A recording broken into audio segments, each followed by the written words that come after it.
Hai, terima kasih sudah memilih materi pembelajaran ini. Apabila ada pertanyaan seputar materi, bisa langsung komen atau dapat daftar bimbel melalui contact person yang ada di Instagram ya. Nah, teman-teman jangan lupa untuk like dan subscribe. Let's educate in integrity and enjoy learning. Nah, kita bahas dulu sebetulnya apa sih sebetulnya yang dimaksud dengan elastisitas, biar teman-teman nggak bingung juga apa yang dimaksud sama elastisitas. Elastisitas sendiri itu bahasa kesehariannya itu kepekaan. Gimana sih caranya kita merespon terhadap suatu perubahan? Jadi kalau misalkan harga itu berubah, otomatis kita belinya atau kita sebagai produsen kita pasti penawarannya juga berubah. Nah, ada yang namanya elastisitas, satunya di sisi lain ada yang namanya elastisitas penawaran. Elastisitas permintaan itu terbagi jadi 3. Yang pertama, price elasticity of demand. Jadi biasanya kalau misalnya EDX, nah itu termasuk ke price elasticity of demand. ED ini price elasticity. Lalu yang kedua itu price cross elasticity of demand. Yang ketiga income elasticity of demand. Sebentar.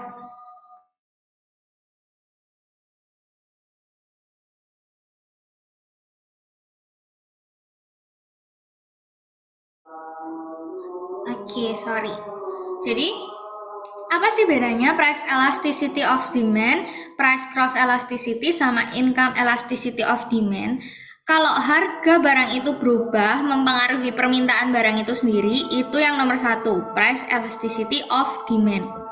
Tapi kalau misalnya yang berubah itu harga barang lain mempengaruhi permintaan kita, itu namanya price cross elasticity of demand. Namanya cross, berarti karena harga lain berubah, gimana hubungannya sama permintaan kita? Apakah permintaan kita juga ikut berubah? Nah, yang ketiga, itu kalau misalkan income atau pendapatan kita berubah, efeknya untuk permintaan itu apa sih? Nah, itu adalah yang ketiga, income elasticity of demand. Nah, kalau dari sisi penawaran, elastisitas penawaran, kalau harganya berubah, bagaimana yang ditawarkan, gitu. Tapi kalau penawaran ini cuma satu jenis itu aja. Nah, maksudnya gimana sih? Coba satu-satu dari elastisitas permintaan harga. Elastisitas permintaan harga atau disebut price elasticity of demand.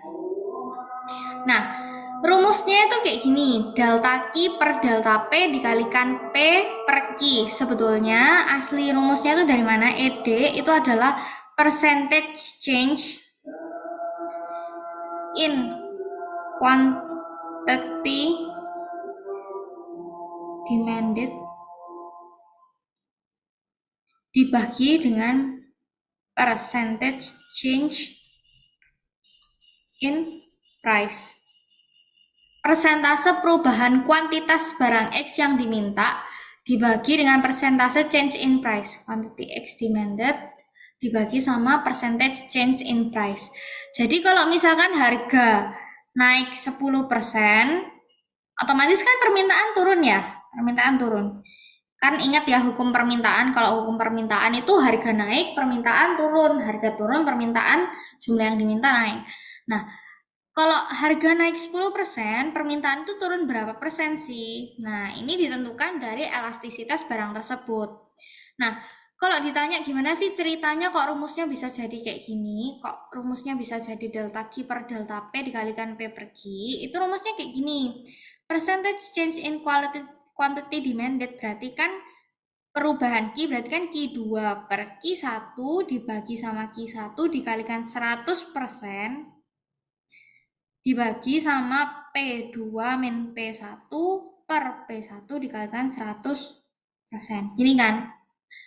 Yang ini punyanya yang atas, yang bawah ini punyanya perubahan price. Nah, kalau kayak gini bisa disederhanakan, 100-nya bisa dicoret. Jadi gini kan.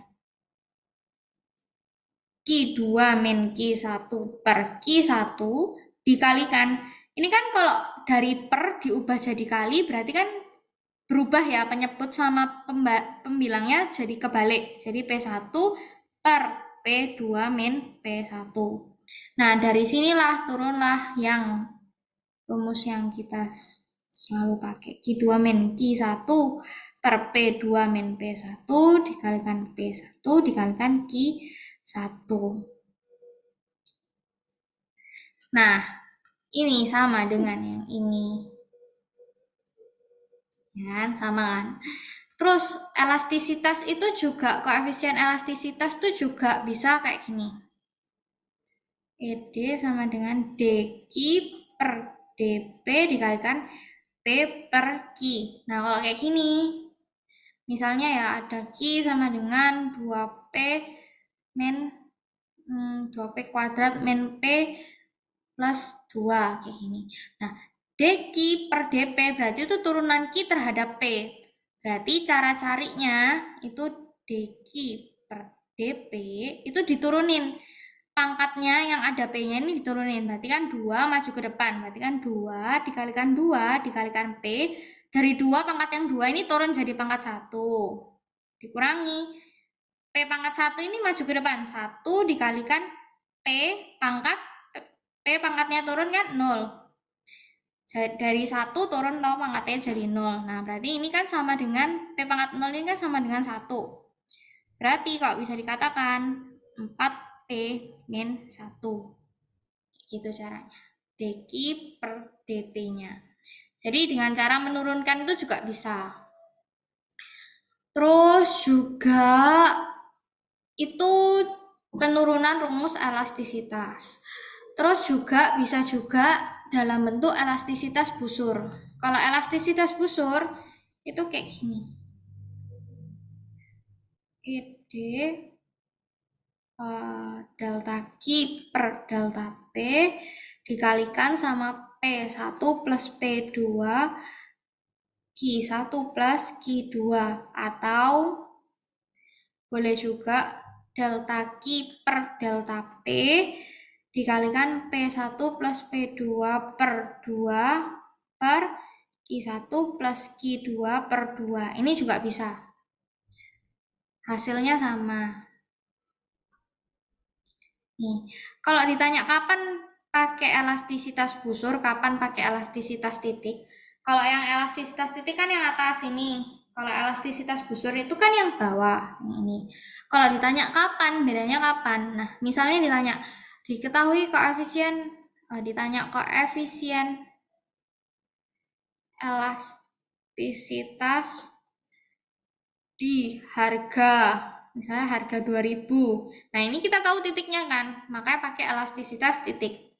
Tapi kalau misalkan ditanya adalah koefisien elastisitas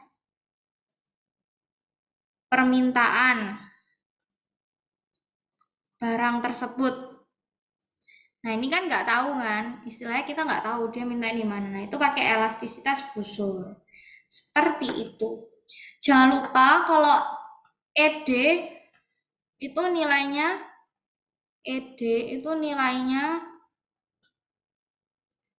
selalu negatif karena sesuai dengan hukum permintaan.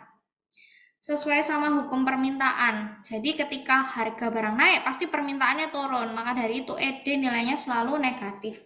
Menunjukkan hukum permintaan. Nah, terus sampai sini dulu deh. Sampai sini dulu, Sal. Ada yang bingung nggak, Sal, dari ini? Atau aku bulat? Oh, oke. Oke, thank you, Sal.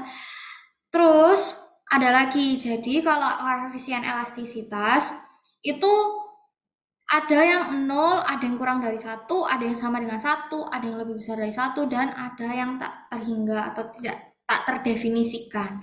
Bentuknya gimana? Bentuknya pertama dulu dari yang ED sama dengan 0, inelastis sempurna. Ini bentuknya adalah vertikal. Yang ini. Dia bentuknya vertikal kayak gini. Berarti dia tidak tanggap sama sekali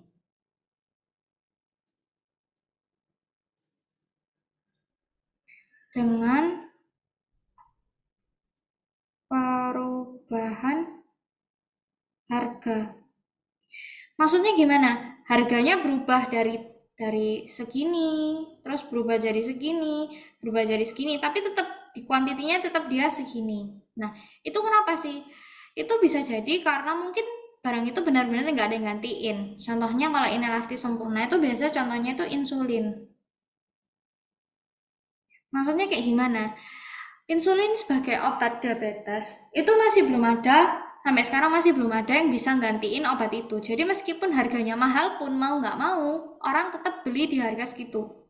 Orang tetap beli meskipun harganya naik atau harganya turun. Karena apa? Karena butuh, nggak ada lagi gantinya. Itulah yang nyebabin dia inelastis sempurna. Maksudnya gimana? Kalau misal pun harganya ini naik 10%, kuantitas yang diminta ini tidak berubah. Nah, itu namanya inelastis sempurna. Jadi dia nggak tanggap sama sekali sama perubahan. Lanjut, yang ED-nya kurang dari 1 atau nilainya inelastis. Berarti ini kalau misalkan naiknya 10%, harga naik 10%, dia turunnya itu kurang dari 10%, misalnya 5% kah, 8% kah, 7% kah, pokoknya kurang dari 10%. Itulah yang nyebabin dia nilainya inelastis. Nah, inelastis ini contohnya apa sih? Inelastis ini contohnya adalah barang kebutuhan pokok. Jadi ceritanya kayak gini, inelastis itu kurang tanggap atau kurang sensitif atau kurang peka terhadap perubahan harga. Kok bisa barang kebutuhan pokok masuk ke inelastis? Ingat ya kalau misalkan kita butuh barang kebutuhan pokok, jadi meskipun harganya kadang naik, itu kadang nggak mengubah jumlah yang diminta. Kenapa? Karena kita butuh dan kita tiap hari butuh ya, mau gimana lagi. Memang barangnya harganya naik, tapi kan mau nggak mau kita pasti butuh buat makan, kayak gitu. Misalnya kayak gitu. Itu inelastis.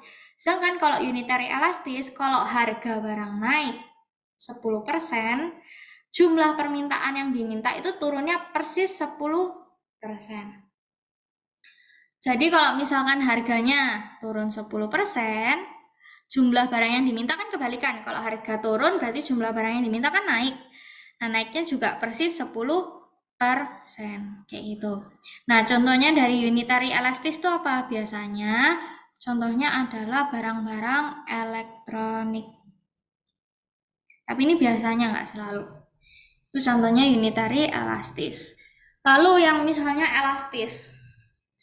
Elastis ini adalah ketika dia sensitif atau peka terhadap perubahan harga. Jadi nih ceritanya misalnya harganya naik 10%. Dia turunnya permintaan itu bisa sampai 20%, 50%, pokoknya di atas 10%, lebih banyak daripada 10%. Berarti kan tandanya dia peka banget. Nah, elastis nih contohnya apa sih? Kalau elastis nih contohnya adalah barang mewah. Kayak perhiasan-perhiasan. Tapi kalau kita lihat kalau misalkan barang-barang mewah, terus juga misalkan kayak iPhone 14 kayak gitu misalnya. Lagi sale pasti banyak yang beli. Kenapa? Karena dia tergolong barang mewah yang elastis. Lalu yang selanjutnya, kalau misalkan ED-nya dia ini tak terhingga kayak gini modelnya, ini tak terdefinisi, itu dia ketika elastis sempurna. Nah, elastis sempurna itu gimana sih? Elastis sempurna itu dia hanya terjual di harga tertentu saja. Kalau lebih tinggi itu harganya tidak ada yang beli. Tidak ada yang beli. Contohnya elastis sempurna ini dijual di pasar persaingan sempurna. Kalau tahu di pasar persaingan sempurna, itu dia akan jual netepin harga di mana harga itu sudah ditetapkan oleh pasar, dijual di harga segini. Mau beli kuantitas 1, mau beli kuantitas 2, mau beli kuantitas 100, itu belinya di harga sekian. Misalnya ini ditaruh 10 ya belinya di harga 10. Kalau misalkan dia pasang harga di harga 11, pasti nggak ada yang mau beli. Kenapa? Karena dia bisa mendapatkan barang yang persis atau barang yang serupa atau homogen di harga 10. Makanya dari itu dia dinamakan elastis sempurna. Nah, terus kalau misalkan ditanya ya, ini nilai-nilainya dan penjelasannya. Kalau ditanya gambarnya gimana? Gambarnya kayak gini, start dari yang paling inelastis sempurna. Dia vertikal. Terus kalau misalkan dia lebih yang inelastis, itu dia yang ini. Kalau yang dia elastis unitary, elastis, dia akan 45 derajat. Maksudnya gimana? Misalnya nih, dari 10, ini 10, terus ini juga 10. Waktu dia harganya turun segini, dia naiknya persentasenya sama, sebesar segini. Nah, itulah yang nyebabin karena persentasenya sama, dia 45 derajat. Bentuknya kayak gitu. Nah, yang perlu diperhatiin juga, semakin hapus dulu coret-coretan yang jelek-jelek ini biar nggak bingung. Yang perlu diperhatikan juga, semakin inelastis, dia akan semakin steeper atau semakin curam atau semakin tegak. Sedangkan kalau semakin elastis, itu dia akan semakin landai. Nah, satu lagi ada elastisitas harga silang. Ini yang disebut sebagai cross elasticity of demand. Nah, kalau ini itu terkait dengan harga barang lain. Jadi kalau misalkan harga barang lain berubah, efeknya sama permintaan barang kita apa? Nah, itulah yang nyebabin kenapa kok dia ini delta QX padahal bawahnya ini PY. Berarti ini dua barang yang berbeda. Kayak gitu. Jadi kalau misalkan PY berubah, QY yang diminta gimana? FG. Sorry, PY berubah, Q X yang diminta gimana?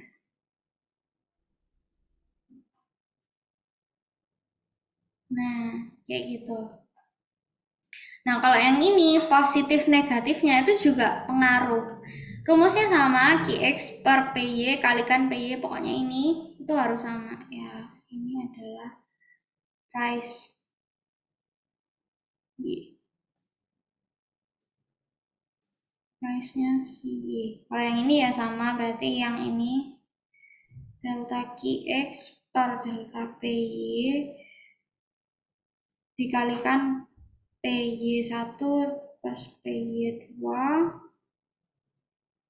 plus QX2. Juga bisa elastisitas busuk. Sama juga delta QX per delta PY ini kalau misalkan bisa diubah jadi DQX per DPY, ini turunin juga. Nanti coba ada soalnya kok. Nah, positif sama negatifnya juga pengaruh. Kalau misalkan dia negatif, itu dia barangnya barang komplementer. Kok bisa? Jadi gini, ini kan gini ya, QX2 minus QX1 per, ini dia PY1, QX1, ini PY2 minus PY1. Kalau misalkan harga naik, kan ini nilainya positif, ya kan? Kalau harga naik nilainya positif. Nah, harga barang lain kalau komplementer itu dipakai barengan. Nah, jadi kalau harga barang lain naik, PY naik, itu kan QY-nya turun ya. QY-nya turun. Karena dipakai bareng-bareng sama QX, maka permintaan Q-nya X itu juga ikut turun. Nah, kalau misalkan kuantitas turun, itu yang nyebabin deltanya dia nilainya negatif. Nah, inilah yang nyebabin nilai EC-nya itu negatif. Karena minus dibagi sama plus berarti kan nilainya minus ya kan. Nah itulah yang nyebabin dia barangnya adalah barang komplementer, EC-nya kurang dari 0 atau negatif atau nilainya minus kayak gitu. Sedangkan kalau misalkan barang positif, EC-nya positif, cross elasticity-nya positif, itu dia barang substitusi. Kok bisa kayak gini?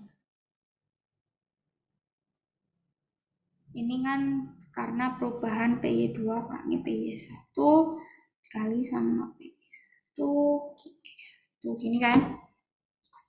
Nah, kalau misalkan harga naik itu kan positif kan. Perubahannya kan positif nilainya.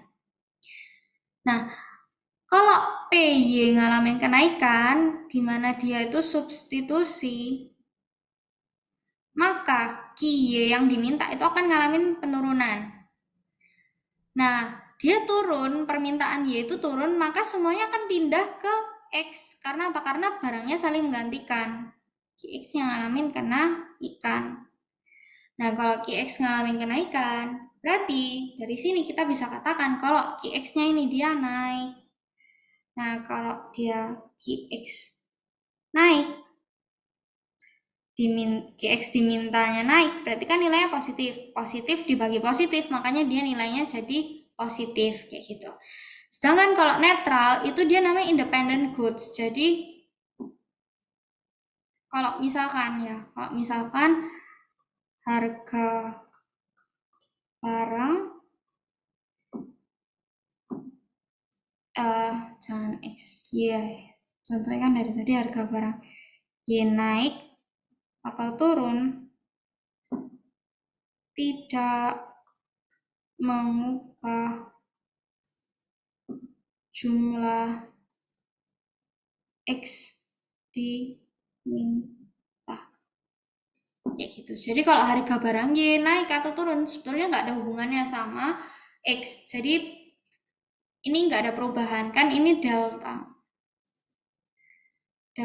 QX per delta PY dikalikan PY per QX gini kan.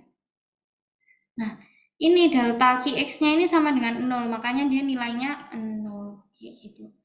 Nah, ini terkait dengan elastisitas permintaan, baik harga, terus elastisitas silang maupun pendapatan. Sampai sini dulu masih aman nggak, Sel? Ini yang permintaan. Oke, lanjut lagi kalau gitu. Yang ini selanjutnya masuk ke elastisitas penawaran. Ini QS sama dengan A plus BB. Karena hubungannya hubungan positif kan. Dia bentuknya adalah naik. Ini yang demand. Ini ED, ED,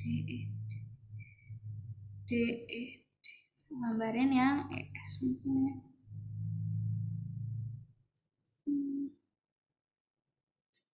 Gambarnya sama sebetulnya. Bedanya ya cuman ini. Kalau supply kan dia naik. Bukan quantity. 45 derajat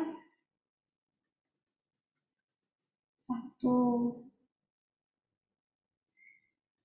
ES sama dengan takdir hingga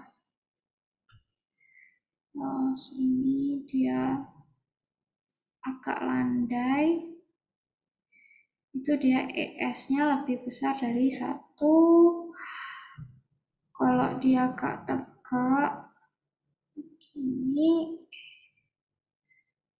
1 sama X. Kalau dia benar-benar ini tuh ES-nya dia sama dengan 0. Sebetulnya sama aja konsepnya, bedanya kalau misalkan yang demand itu dia turun, kalau supply itu dia naik kayak gini. Jadi sama kalau misalkan semakin inelastis semakin curam, makin elastis akan semakin landai. Konsepnya sama. Ini ES tapi ini ES, ES, ES, ES, ES. Konsepnya sama. Maksudnya gimana? Ketika harga turun, misalnya ketika harganya ini turun 10%, karena ini searah, berarti kan kuantitas yang ditawarkan itu kan juga akan turun. Nah, turunnya berapa persen? Kalau misalkan turun 10%, berarti dia unitary elastis. Kalau turun 20%, berarti dia elastis karena lebih besar penurunan kuantitinya. Kalau misalkan dia turunnya cuma 5%, berarti dia nggak peka, nggak sensitif, berarti dia inelastis. Kayak gitu, konsepnya sama persis. Cuman bedanya ini adalah searah.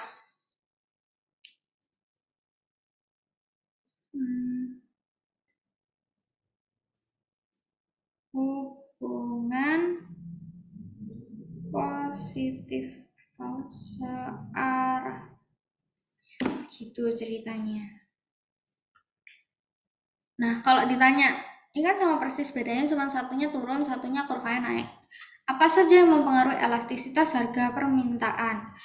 Yang pertama adalah jumlah peningkatan biaya produksi akibat meningkatnya output. Semakin kecil pertambahan biaya output, maka akan semakin elastisitas permintaannya. 1 sama 2 ini sebenarnya gabung jadi satu. Maksudnya kayak gimana sih? Kalau misalkan kita mau meningkatkan output 1 dan 2.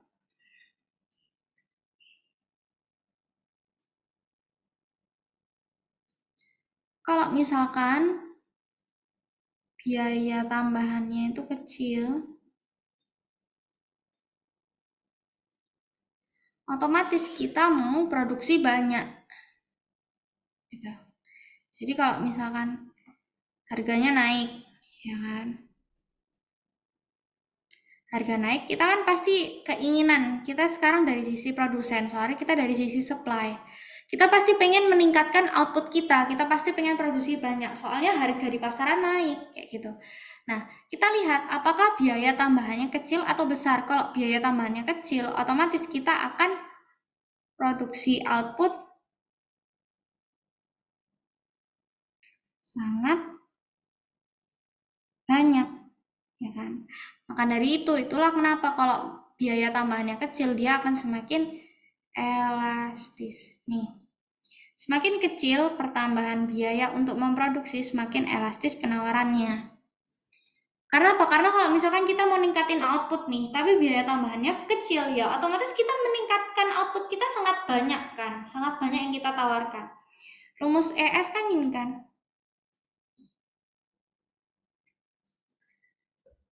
percentage change in quantity supplied. Bedanya cuma di demand sama di supplied. Quantity supplied dibagi sama percentage change in price.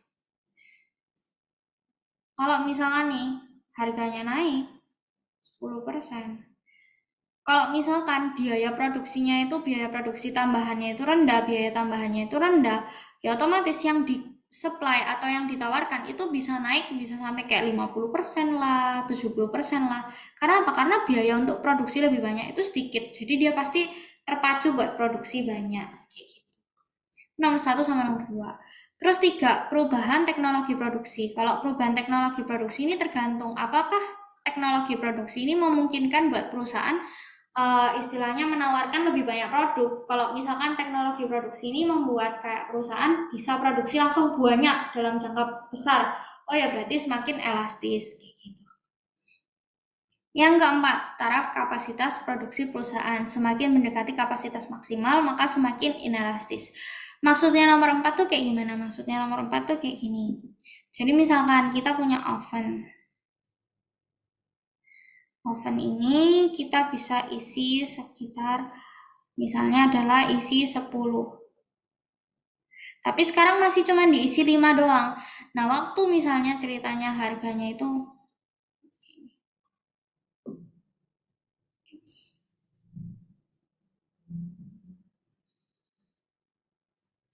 ini bisa isi 10 tapi muat 10. tapi diisi 5. Nah, waktu price naik, otomatis kita produksi banyak kan, produksi lebih banyak. Ingat ya, kalau misalkan harga naik, pasti kuantitas yang ditawarkan semakin tinggi. Nah, kita harga naik ini kita bisa isi 5 kan. Nah, kita bisa isi 5 kan. Berarti kan waktu harganya naik sedikit, kita kuantitas yang ditawarkan kan bisa semakin banyak, ya toh. Nah, kalau misalkan kapasitasnya masih banyak, istilahnya dia bilang kapasitasnya kan masih sisa 5. Maka dari itu akan semakin elastis. Tapi ceritanya kalau misalkan nih, kita wes ngisi 9.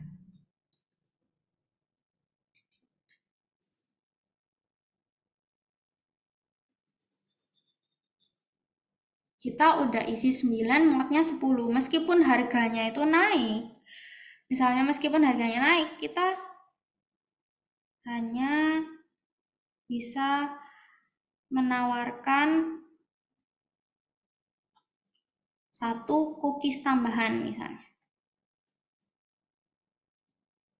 Nah, kalau kayak gini berdasarkan rumus tadi ES yang percentage change in quantity dibagi percentage change in price ditawarkan.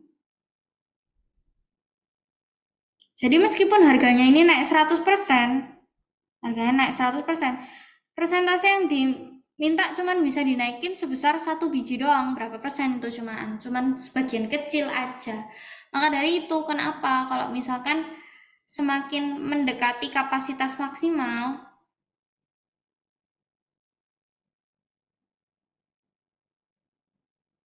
itu akan semakin inelastis. Itu penyebabnya. Nomor 4, nomor 5, periode waktu untuk merespon perubahan harga. Kalau misalkan dia periode jangka panjang atau bisa adaptasi, maksudnya dia dikasih waktu yang lama untuk adaptasi, dia akan lebih elastis. Kenapa? Karena dia akan bergeser ke produk yang menguntungkan. Yang menguntungkan. Jadi ya, misalnya harga barang A, aku jualan harga barang A nih. Harga barang A ini ngalamin penurunan. Di jangka pendek itu akan semakin inelastis. Kenapa? Karena ya udah mau nggak mau aku nawarinnya segini, soalnya aku bisanya jualan ini dan aku produksinya ini. Jadi kalau jangka pendek itu dia inelastis. Tapi kalau misalkan jangka panjang, ya buat apa harga A, aku jualan A ini buat apa? Harganya lo turun, ya wes otomatis aku tak pindah aja jualan B yang harganya lebih mahal. Jadi otomatis ketika harga A turun, kuantitas barang A yang ditawarkan ini turun drastis juga. Kenapa? Karena pindahnya ke B. Nah, itu namanya dia elastis, kayak gitu. Dia peka terhadap perubahan harga. Seperti itu. Nah, dari sisi elastisitas penawaran dulu. Sel aman atau masih ada yang bingung?